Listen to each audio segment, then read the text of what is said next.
ایک اندھا فقیر تھا، نابینا بوڑھا آدمی، لکڑی لے کر اندازے سے چلتا پھر رہا تھا۔ اس نے ایک بڑے سے دروازے پر اندازہ لگا کے سوچا کہ یہ کسی بڑے امیر کبیر کا گھر ہے، تو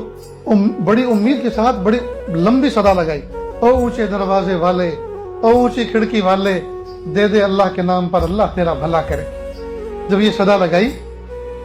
تو 3 مرتبہ صدا لگانے کے بعد کوئی جواب نہ ملا۔ تو کہنے لگا کس بخیل کا گھر ہے، یہ کس کنجوس کا گھر ہے جو مجھ اندھے فقیر بوڑھے پہ ترس نہیں کھاتا۔ ارے نہیں دینا تو مت دے، تو مالک اپنے مال کا، میں کوئی چھیننے زبردستی کرنے تو نہیں آیا، لیکن کم از کم پھوٹے منہ سے جواب تو دے دے کہ آج چھٹے نہیں ہیں، کل آنا، پھر آنا کبھی۔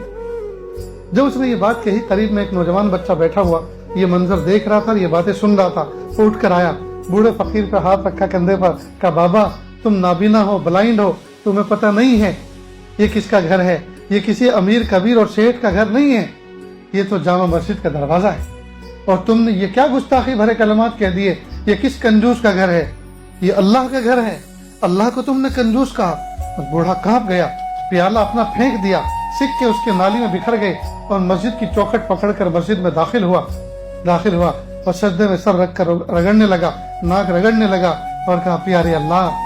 مجھے معاف کر دیجیے، مجھے معاف کر دیجیے، پیارے اللہ مجھے معاف کر دیجیے، میں اندھا ہوں، مجھے سمجھ میں نہیں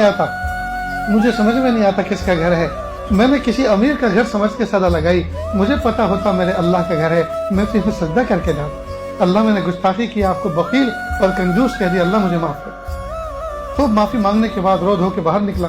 وہ نوجوان کھڑا تھا، کہا بابا اب کس میں بھیک مانگو گے، وہ پیالہ تو تم نے پھینک کے توڑ دیا، سکے تو تمہارے نالی میں بکھر گئے، اب کس میں بھیک مانگو گے؟ تو بوڑھے فقیر نے عجیب انداز سے کہا بیٹا اس در پہ